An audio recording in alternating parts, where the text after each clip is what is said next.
ทักทายสบายดีทุกคนพอกับส่องแม่คอมคือเก่าเนาะมื้อนี้ทางส่อง YouTube คอมมีลูกสาวนาอืมเป็นตาแพงแท้ๆเนาะรูปสัตว์การ์ตูนนี่เปิดคลิปขึ้นมาก็มีข่าวดีเราได้ทุกคน หลังจากที่ห่างหายกันเกือบเป็นอาทิตย์เนาะบ่ค่อยได้ลงคลิปช่วงนี้พี่น้องเอ้ย บ่ค่อยได้ลงคลิป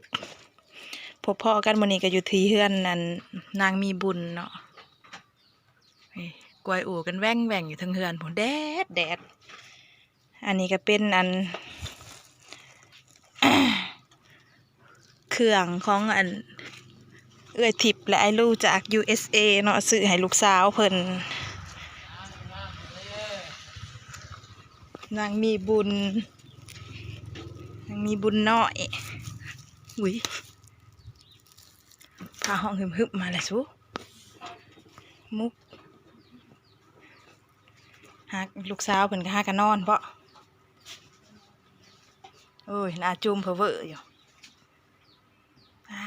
ตัวสีชมพูเบิดอีหยังคือหัวดอยเถอะเอ้ย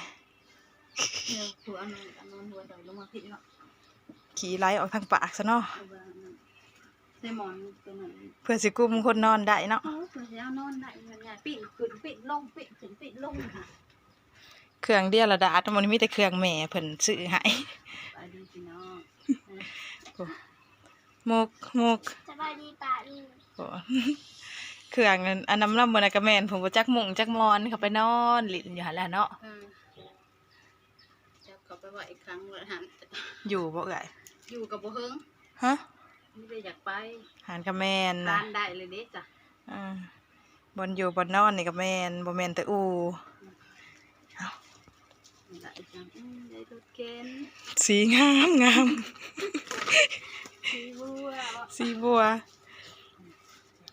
แม่ทิพย์ว่าโอ้ยถือใจแม่แห้งขนาดเลยสีนี่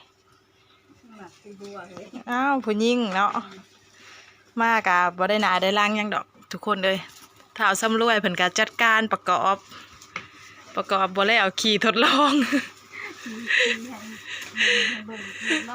ขี่ทดลองอีก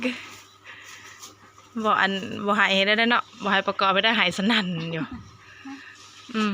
บางคนจะประกอบจะดีแล้ว แกะทงยางขวากมากกับเพิ่นก็จัดการเลยแต่สิยันกระเดวเนาะบัดนี้เนาะโอ้ยจำคนจีนแล่นทัวแล้วแบบนี้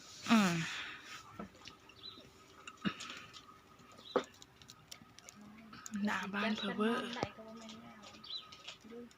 ตะกี้นั่นแต่ยังหน่อยคือดังคมๆอันนี้คือดังเริ่มหักเลยบอกไอ้หน่อยดังคือเริ่มหักแค่แม่มันบัดนี้ตะกี้คือว่าดังเป็นคมอุดอยู่เครื่องดนตรีนางนอนแล้วนางมีบุญก็ได้ได้ของใหม่พันนอนรับปลาชับหากะมาฮอดเนาะเป็นได้หมกขากบ่หมกประกอบใส่เน็บแหนบใส่ได้ว่าของอันเด็กน้อยผู้หญิงบ่จักดอกไม้ดอกไหลเนาะ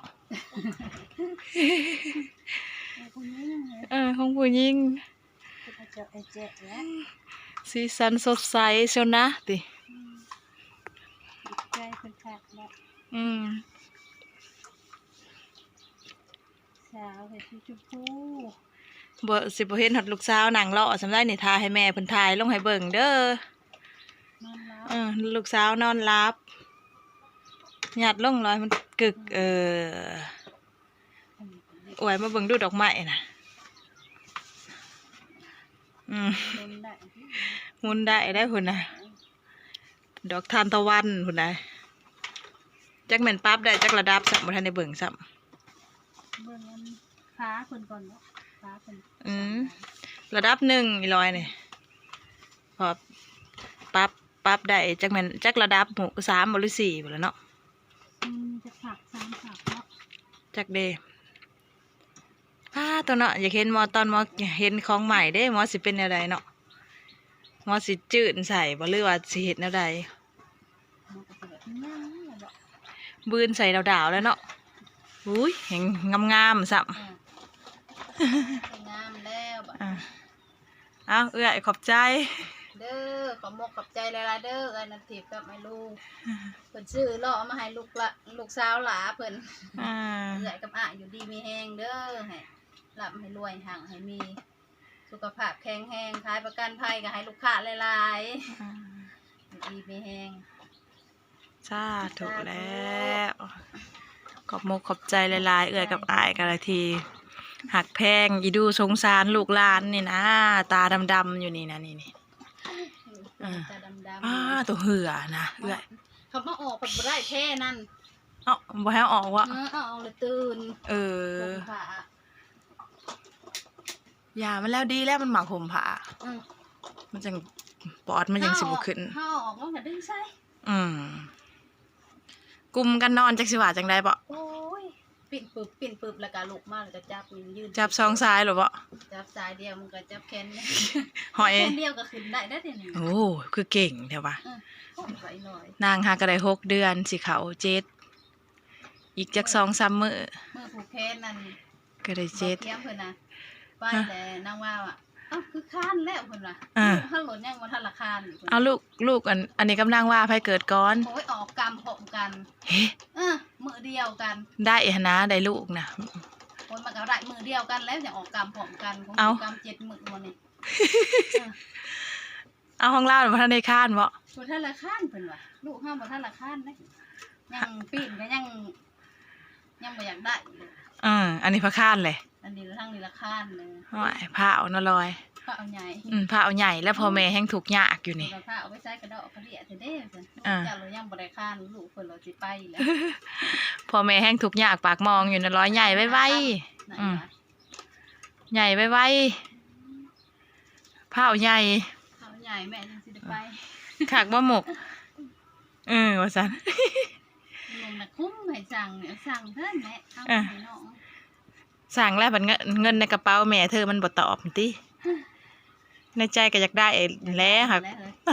หากนั้นเงินในกระเป๋าเธอมันบ่ตอบ ขึ้นใหญ่โอ้ มันยังบ่คาน ในได้ก็สมอยอยู่ ยังสิน้อยสิน้อย บ่ค้านหับจักเถื่อบ่ปวดกาบางยามได้กับวางเป่าบ่ปวดเนาะอันตัวซื้อให้หมอคอมนะตัวซีอันนั้นน่ะกลุ่มฮอด2 คนให้ทั้งหมอคอมทั้งหมอรวย มันลดน้อยเพิ่นน่ะ เขาบ่ได้ข่อยขี่ปานใดนะ ม ว่าผู้บางคนผู้มันแข็งแรงผู้เด็กน้อยมันโหลดเพเป็น2 คันผู้นแหล้ว เห็นบ่ของอันเด็กน้อยข้างเฮือนน่ะ ขี่เบิด2 คันผู้มันยันตึงกะไปอันนี้พัดขี่พอปานนั้นแหละ คอยขี่ไป หอยลูก2 คนเห็นได้ใส่รถคันเดียวกันไงได้ใส่ล้อคันเดียวกัน แต่แท้ได้ลื่นกันหาปีผู้ อายกับน้องลื่นกันตั้งหาปีผู้เอาบัดนี้ก็สิเมื่อก่อนพี่น้องเอ้ยบัดนี้ ขอมกขอบใจขอหลายๆเด้อเพิ่นเอาของมาส่งร้านให้เพิ่นอยู่ดีไม่แห้งให้หนักให้รวยเด้อ สาธุโอ้ยอยากร่ำอยากรวยเด้ ไปแน่ อยากรวยเบิ่งเด้มันเป็นจังใดชีวิตรวยนี่ ถูกแต่ว่า ชีวิตคนรวยมันเป็นจังไดอยากสัมผัสเบิ่งจักบาทก่อนตายเด้ ซื้อแล้วว่าลอตเตอรี่นำ ว่าคิดในใจก็ยังบ่ถึก ซื้อในใจก็ยังบ่ถือว่า ซื้อในใจก็ยังบ่ใกล้ก็เซินสิไปลงทุนไปแฮงอันจากเงินซื้อมาม่าปลากระป๋องให้ลูกก็สิบ่ได้กินหยังแล้วบัดนี้ คือทางก็ ยาวขาไก่อูน้องเลย แม่นโอ้ยอยากรวยเด้บ่ เออ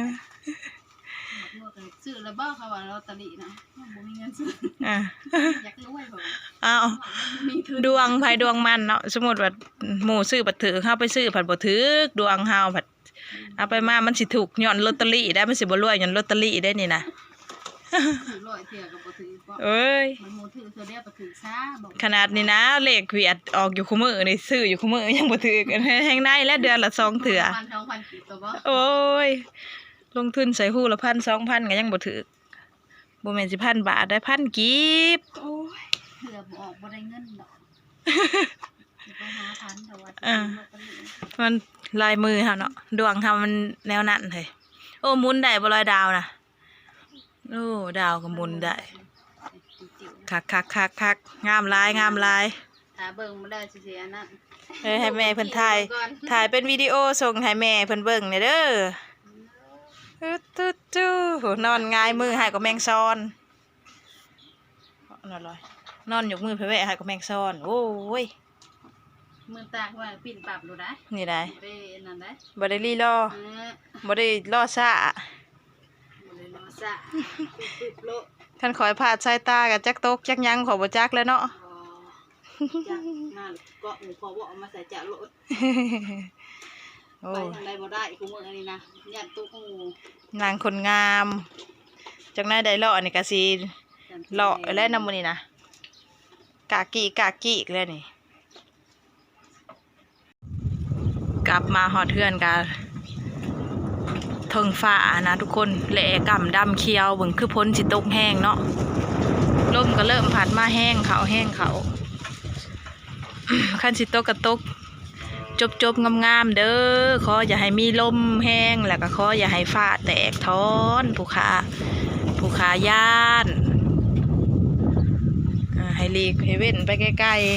ๆแนวบ่จบบ่งามค่ะนี่ทุกคนเอื้อยเป็นซื้อพักบงให้10 มัดถักเห็ดกิน2 เทื่อแล้วเห็ดกิน2 เทื่อแล้วค่ะบ่ทันได้ถ่ายคลิปให้เอื้อยเลยมาหอดเมื่อวานนี่แล้วก็ลุยเลยมื้อเช้านี่อีกพาเอาไปเวียกแหน่ก็เลยบ่ได้ถ่ายอันแต่งกิน2 เทื่อแล้วพักบง10 มัดอันนี้ล่างซ้อมแล้วล่างใส่ธงไว้เนาะไว้เห็ดอยู่เห็ดกินรอบหน้าทาเพิ่นน้ำเสด็จแล้วจังสิเอาข้าวใส่ตู้เย็นไว้โอ้บ่ใส่ดอกมื้อแรงเนี่ยก็เบิดแหละเห็ดกินอีกรอบหนึ่งก็เบิดแหละนี่นะบ่ใส่ดอกไว้นี่แหละเพราะว่าพักบ่งกะมันนั่นนะมันสดมันยังบ่แห้งโอ้ลมคือแห้งทะลุยแล้วขึ้นไปง่อยยังอันนั้นลมแห้งลงมาลูกลงมา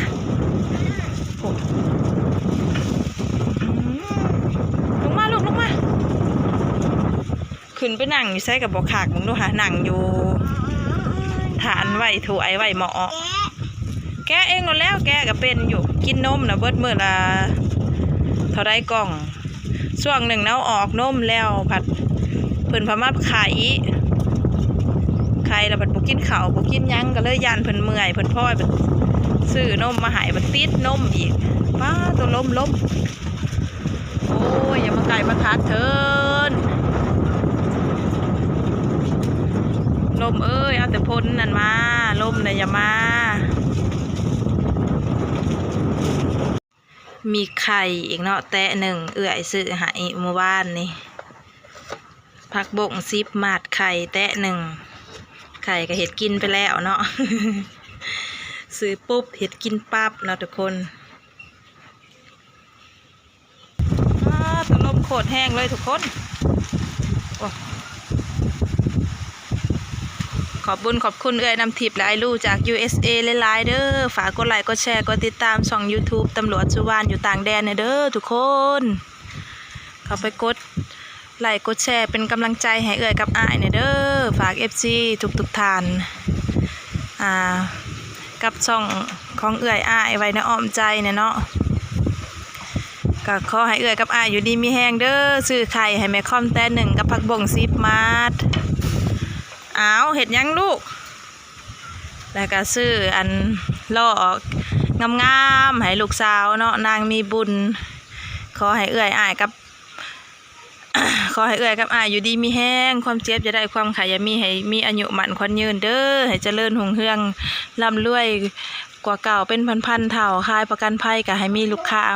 เขามาใส่บริการหลายๆเนาะอุ้ยเพิ่งไงเผาปิดคลิปเนาะแม่ค่อมกับพ้นสิตกเนาะลมแห้งมึงเนี่ยนะบึนบันอยู่เอาพบพ่อกันคลิปหน้าทุกคนสำหรับคลิปนี้สบายดีอย่าเอายางแม่ไปดีดใช้งัวที่ไหนโหเขาไปขี่รถลูกอยู่ในเฮือนหมูไปมายางมัดผมแม่ได้นี่นะมาสิมัดผมเอาคนน่ะเป็นอันม่วนโอ้ย ทางน่ะก็จูดไผ่อุกเอาจักเขาเจ้าจูดถงหน้าบ่หรือจังใดเนาะโอ้ป้าโอ้ค่อยๆล้มยืนอยู่ในซ่านเด้นี่นะเอ้ากระพุ้ยกระล้ม